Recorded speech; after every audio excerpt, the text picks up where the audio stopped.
Hello, my name is Neil Bradley, Executive Vice President and Chief Policy Officer at the U.S. Chamber of Commerce. Welcome to the latest in our series of Back to Business, Conversations with Our Nation's Leaders. Today, I'm honored to be joined by freshman Congresswoman Deborah Ross from North Carolina's 2nd Congressional District.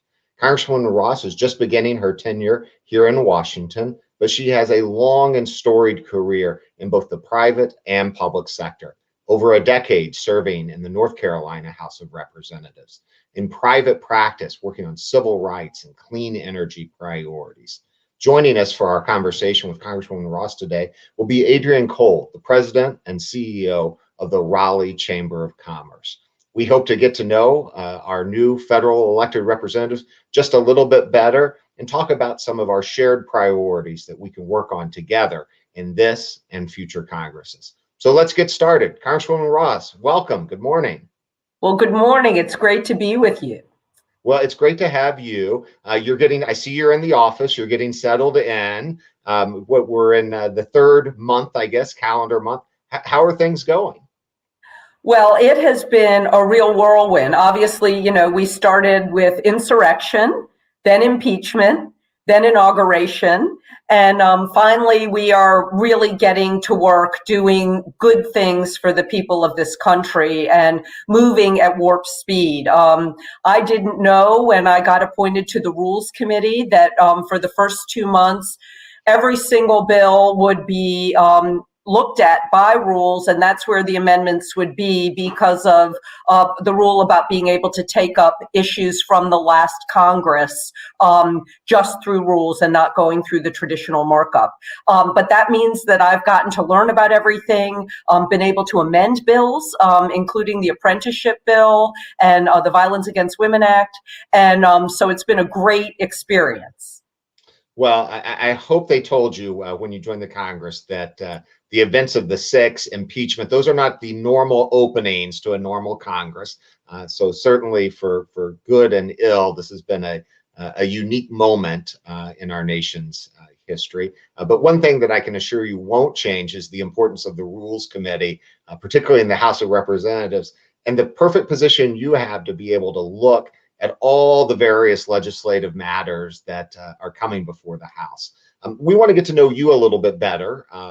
One of the reasons I was so excited for our conversation today was looking at your background and your bio. I noted that you were recognized as one of the most effective legislators for Wake County, obviously one of the largest counties there in North Carolina. But one of the reasons you were recognized was because of your ability to work with Democrats and Republicans, your fellow Democrats and Republicans alike, to get things done. And that's certainly something that's really important to us at the U.S. Chamber. We want to express our compliments to you for that distinction and our excitement about the possibility of continuing to work together now that you're in our nation's capital. Well, great. Please go ahead. No, I was just going to say that's great. I'm trying to do that within our own delegation as well here in North Carolina, and we've done a few things together that we can talk about later on. That's fantastic. Well, let's start where we always start in these conversations with our freshman representatives. Tell us what a job means to your community there in the 2nd Congressional District. Well, the 2nd Congressional District has gotten so diverse and so dynamic. So when I first moved to Raleigh, it was pretty much a government and university town. Of course, we have the Research Triangle Park, but it really was mostly a government and university town. And it has grown unbelievably. We add about 60 people a day. It has gotten younger. It has gotten more internationally diverse. And so we have people in the tech sector. We have the largest land grant university is NC State is in the district. We have state government in the district. And then we have all these wonderful small businesses that really add the heart and soul to the district. Many of them have been struggling mightily with the coronavirus, and I came here on a mission to help them, and I really believe that the American Rescue Plan will provide them with needed assistance. But what I love so much about this district is the diversity of the people and the diversity of opportunity. Yeah, it's dynamic places, particularly around universities and research centers. It's really wonderful because one year doesn't predict the next year, right? You're constantly surprised by new inventions and new businesses that people are starting. Well, I have to confess, when you ran for Congress, when you first got elected, one of the things that we do at the U.S. Chambers, we ask around, and we ask around to local chambers of commerce, and we say, hey, what do you know about this new person who's coming to Washington? And they all universally had great things to say about you, which is one of the reasons I'm so excited to bring in our friend and colleague, Adrienne Cole, who's the president and CEO of the Raleigh Chamber, who I know you've worked with for a long time. Adrienne, welcome to the conversation. Thanks for joining us. Thank you so much for having me. I'm excited to be here. I know you have a couple questions for Congresswoman Ross as well. I absolutely do. Congresswoman Ross, you have had a close relationship with the business community and chambers of commerce in North Carolina for many years, for which we are very grateful. Going back to your time in the North Carolina House and certainly in your private career, how has your work in the private sector helped prepare you for your congressional work? Well, it's great to see you, Adrienne. It's unfortunate that we've only been able to see each other virtually for the last year. I would say that I have a very diverse background. So as you've said, I was in the State House and chaired the Judiciary Committee, and most of the bills that were important to the chamber came through that Judiciary Committee, and we did a lot of really good bipartisan work there. I also was on the Finance Committee, which deals with taxes. It's kind of like Ways and Means. But because I've been in the private sector as an attorney, it's given me the opportunity to represent private businesses, largely represented renewable energy companies for the last 10 years. And renewables have really boomed in North Carolina because we have a renewable portfolio standard.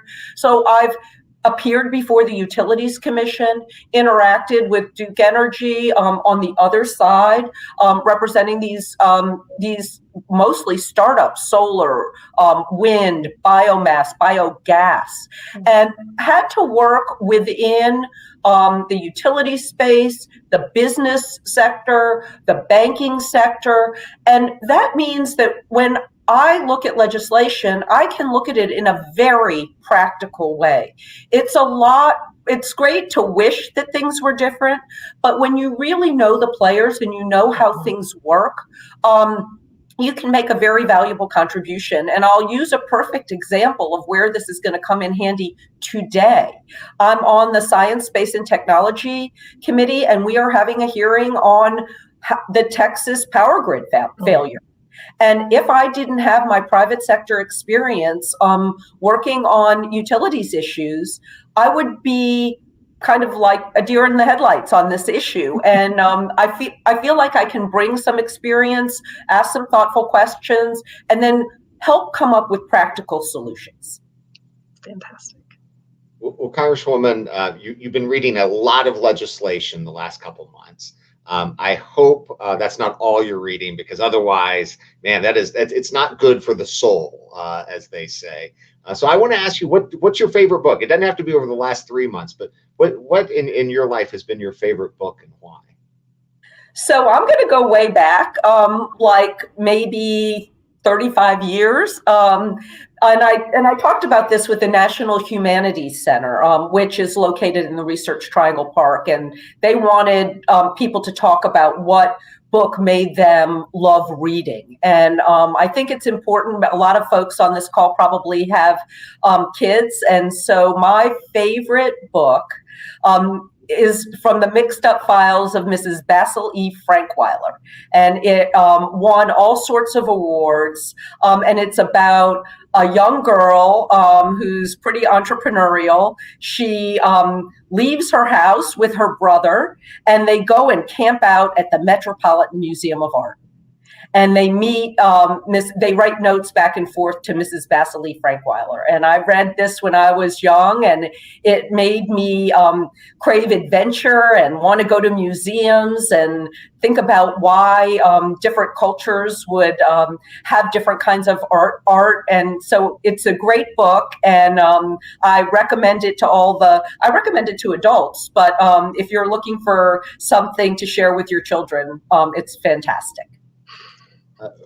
I have a 10-year-old son. I've made a note. I don't think he's read that one yet, but he loves adventures, any adventure and entrepreneurial story he's very interested in. So this is personally helpful to me. So thank you.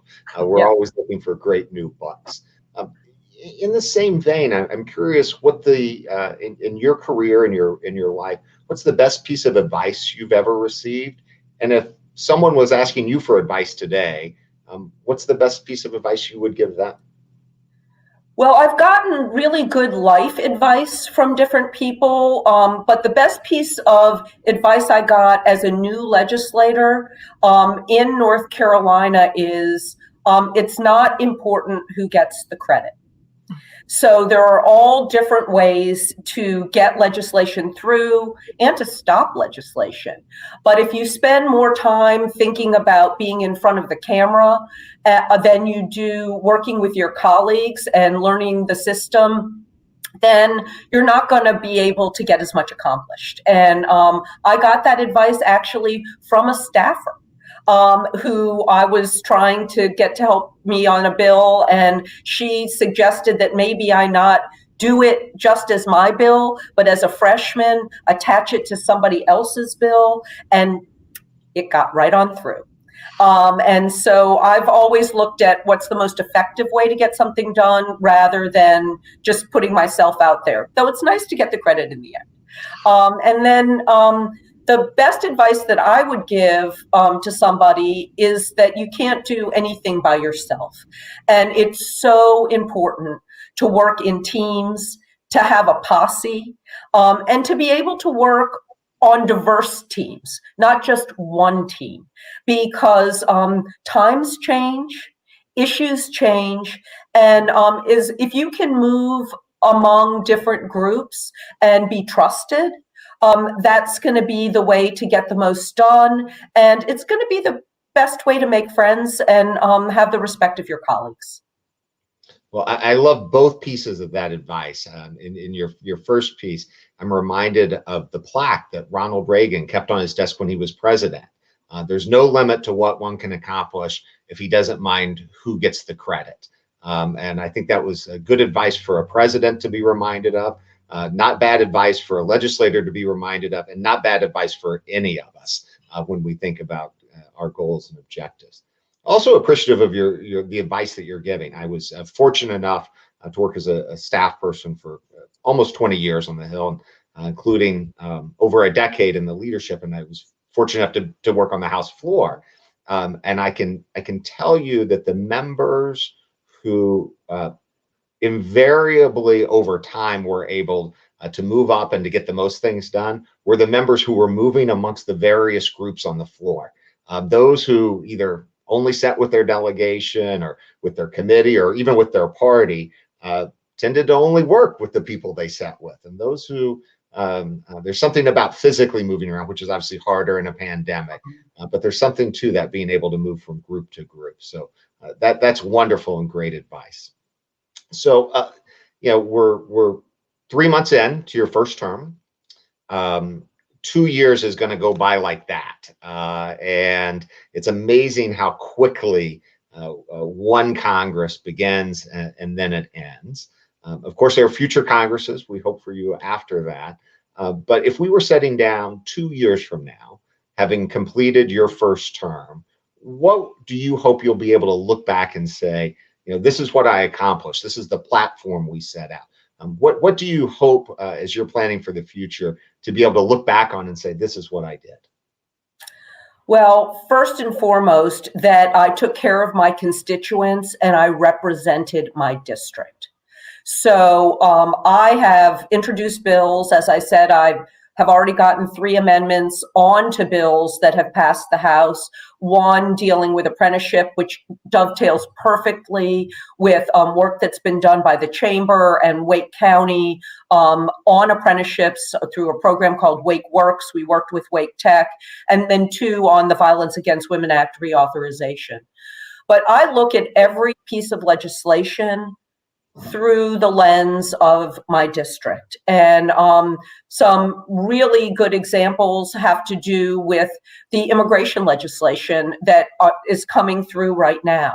I've advocated not just for the dreamers, but for the documented dreamers.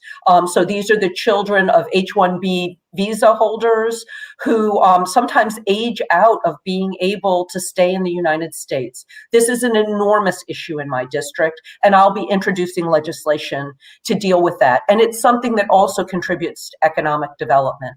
We're doing the same thing. We did the same thing with the rescue plan. North Carolina has an expanded Medicaid. And one of the most important pieces of that rescue plan was the extra sweetener for Medicaid expansion. So if I can look back over 2 years and say, yes, I had some great ideas and got some things through on my own, that's great. But if I can make every bill that I think can help our district a little bit better and focus it in on the people in the district, then that will be a great accomplishment. And of course, my district staff has already been in touch with thousands of people who need our help.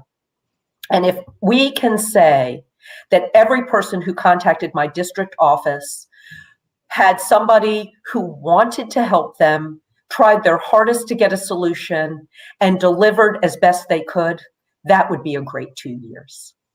Indeed, it would, and I love both the focus of your policy priorities, but also that constituent service. And I'd be remiss if I didn't say, reach out to us. We want to work with you. We'll reach out to you.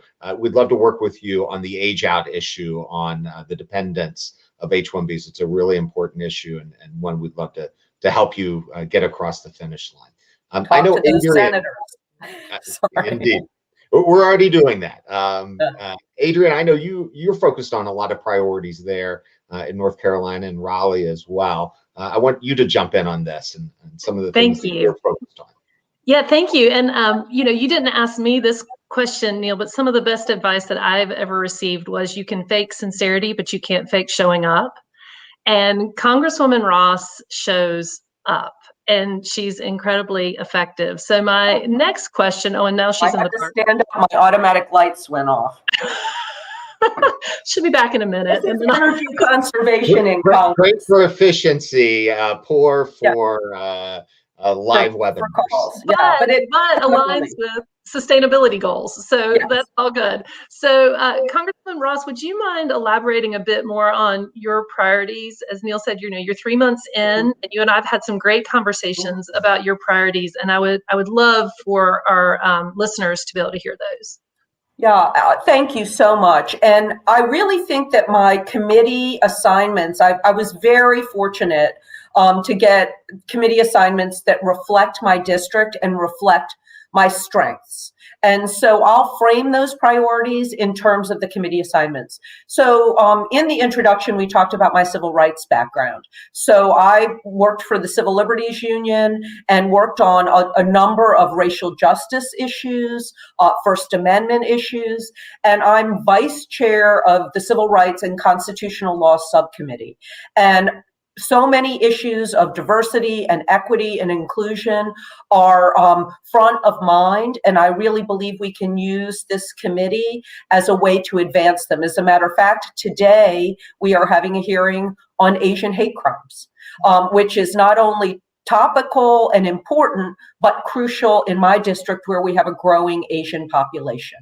I'm also on the intellectual property and court subcommittee, and in our district we have so many people with innovations. We have patents coming out of the Research Triangle area and patents coming out of our universities. And then, of course, we have a great music industry in the district with bluegrass and all sorts of other kinds of music, and those copyright issues are front and center. And so I can really dig into those issues and help people in the district. And we've mentioned science, space, and technology on the energy subcommittee, and we've talked about energy and what I can bring to that for the district. We have a clean tech cluster in the Research Triangle area. And I worked with them when I was in the private sector and hope to use that as an opportunity to share the good news, but also use their expertise to make good public policy. And finally, on the Research and Tech Subcommittee of Science, Space, and Technology, I want to highlight what's going on already in North Carolina, but I want to be the cheerleader for the research and tech sectors, not just in the Research Triangle area, but North Carolina A&T in Greensboro, and things going on in Charlotte. There will be grant opportunities, there will be travel opportunities, and hopefully the opportunity to attract even more good business and good paying jobs to North Carolina. So I want to use these platforms as a way to help my district. I think they complement perfectly, but also as a way to help the entire state of North Carolina. Well, Congresswoman, there's so much overlap between our priorities. I know, I can tell Adrian's nodding between the priorities of the Raleigh Chamber. I can tell you the priorities of the U.S. Chamber. We're really excited for the opportunity to get to work with you. We hope that this is the first of many conversations. We got to know you a little bit today, but there's a lot of the issues that you mentioned that I look forward to diving into in the future with you and your team to figure out how we solve some of these seemingly intractable problems, all of which just have solutions. We just got to commit ourselves to finding them. So, Adrian, thank you so much for joining us today. It's great to see you. We really appreciate you sharing Congresswoman Ross with us and frankly with the nation. Don't keep her just to Raleigh and North Carolina's 2nd District. We all need her expertise these days. Congresswoman, thank you for joining us. I know it's a busy time. We were especially grateful that you took the time out to join us today. And for everyone who's tuning in, thanks for joining this latest in our Back to Business series. We look forward to joining you again when we get to know one of our other freshman members of Congress. In the meantime, have a great day. Thanks for everything you're doing to support job creators and the economy.